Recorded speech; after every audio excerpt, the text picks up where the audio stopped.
Alright, YouTube, we back in the mix. So we got an update,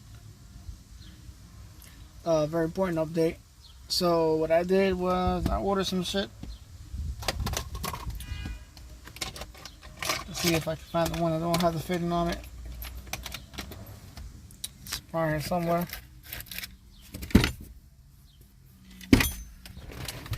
It was on my seat. Alright, there it goes. Alright. So we're back in business now.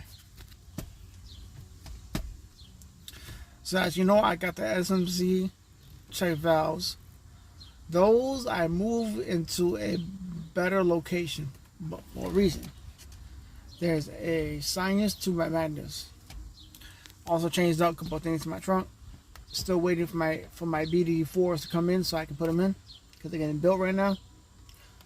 But about these SMC check valves, I was gonna do the 3/8, but the 3/8 doesn't have the male on it. It's just two females,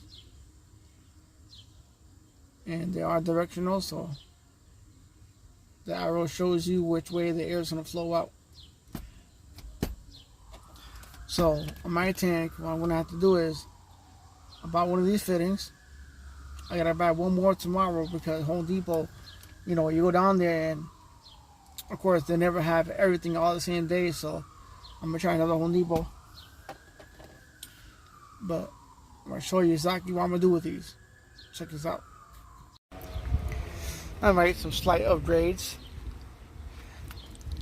I don't know if you noticed, but there's no more hard line here. I just got a 1/4 inch to a 90. I got a brand new 90 coming in, because this is not going to work out for what I got planned. But this is my check valve. That's gonna go here like this, and what this is gonna do is this is gonna prevent any air from going back into the compressor and coming out the valve of the compressor. So every time you wake up, your tank got no air in it, or you drive it, you take out no air, because the air is coming out through the back of the filter. So I cut my pipe. You see, I got my SMC check valve there. I'll tell you why in a minute. And then that little bump right there in the front, that's a filter. My sponsors from Air Slam sent me those. So that's a debris filter. So the reason why I'm doing everything now is because I just cleaned out my manifold 100%. I had a couple of plungers that were clogged, so now we got this debris filter there. But the reason why I put that there, the check valve that is because if anything happens, right, and say if I lose air in my tank and the tank's like empty, the air that's in the manifold is not going to come out because there's a blockage on there, which is a good thing. So that means if you run into an emergency, you can safely drive where you need to go. You know, even if it's like 4 or 5 hours, or you can drive to your location or home or whatever you're going to. I did the same thing on the other side. Peak game. And then these are like the best for letting the air out your tank. That's like a little O-ring inside of it, unlike the other ones. But that's the update. Another thing I did here is, I don't know if you can see this, but I got a T on there, so this fills up the air in the tank. So just in case if my manifold stops working, I can hook up my air connection, and then I can still, I don't know if you can see it, but I got strainer valves on top of my manifold, so I can fill them up individually if I need to. This little baby right here, you can take this little tire valve off right here. Tire valve. And you can fill up your air tank with air if your compressor stops working for some reason. Ingenious design.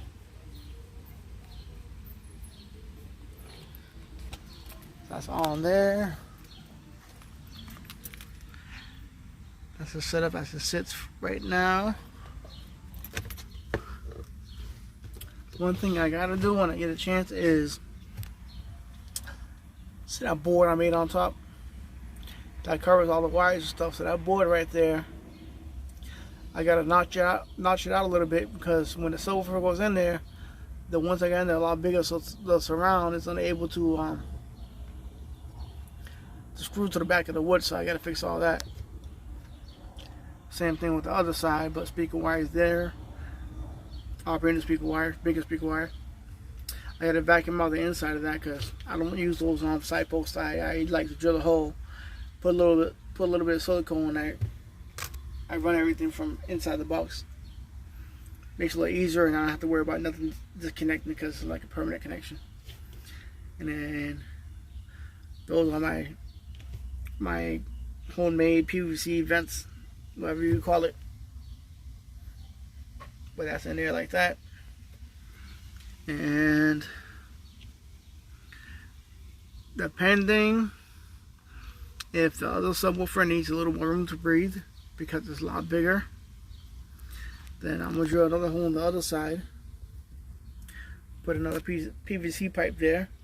But as far as that goes, I've been having this set up for the last 5 years, and the bass been solid. The way it's ported, it's perfect. It's giving me the right amount of bass, and the lows hit like extra good, so we're gonna keep it as is. Alright, so I bet you're asking, debris filter, do you need them? Yes you do, but it's a necessity, not really. So the main reason why I put them on there was because when I first had that manifold, within like the first 3 years of having it, I was having an issue where it was clogging up on the inside. So what was happening is that the plunger was staying open. So because the plunger was staying open, say if I would like lower down my car all the way, then one of the 4 bags would just go up on its own because the plunger was unable to move freely. So I bought a whole brand new set of plungers because one of the plungers was like frozen. Like you couldn't even move it. That's how frozen it was. So we took care of that situation. So, but the thing I don't get right is if you sent me the plunger the first time, and I spoke to you about this ongoing issue that we had, and then now you're telling me that I should have used the debris filter. Like, how come you didn't tell me that the first time when I was putting the plungers in there? Then I could have just did what I had to do. I could have ordered those the same day, got them both and installed it. But at the end of the day, the debris filter, what it does, it looks just like this. The only difference is that over here is like a super fine filter. And what it does, it prevents any debris, which could be like dirt or whatever sitting inside the tank.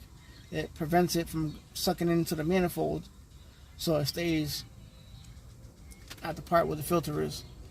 So you don't have to worry about what I went through, taking apart the manifold, rebuilding it, and then putting it back in. As a rebuild, means just basically you just taking it apart, and then when you take it apart, you just clean out the plungers. When you clean it, you can use brake cleaner. Just make sure when you put it back in, do not grease it. You can use some kind of lubricant. Just make sure that the lubricant is not something like grease or something that's gonna get gummed up.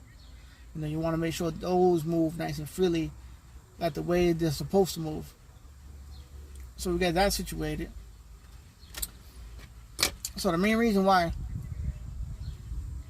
I'm doing what I have to do now is I figure in case of an emergency, right?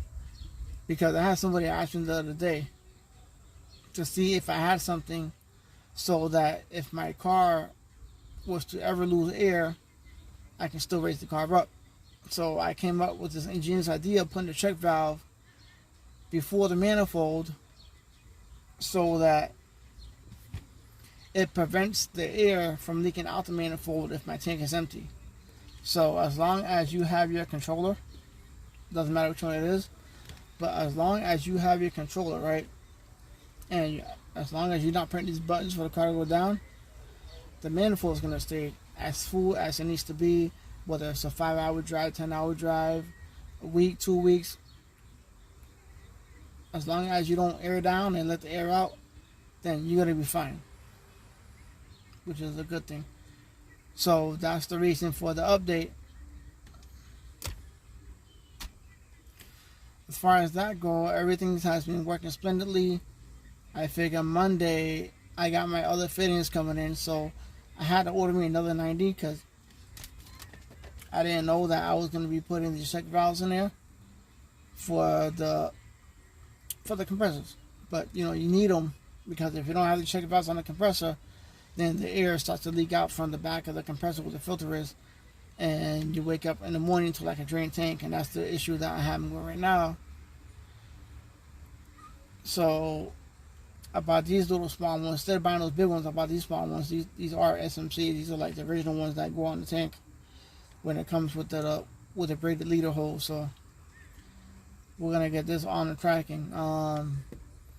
Once everything is done, I'm gonna post another video, but I'm not gonna post the next video until I get my subwoofers back so that I can show you guys everything at once. But otherwise than that, if you have any questions about your air ride or about what I did, feel free to shoot me a message in the comment section, and I will definitely write back.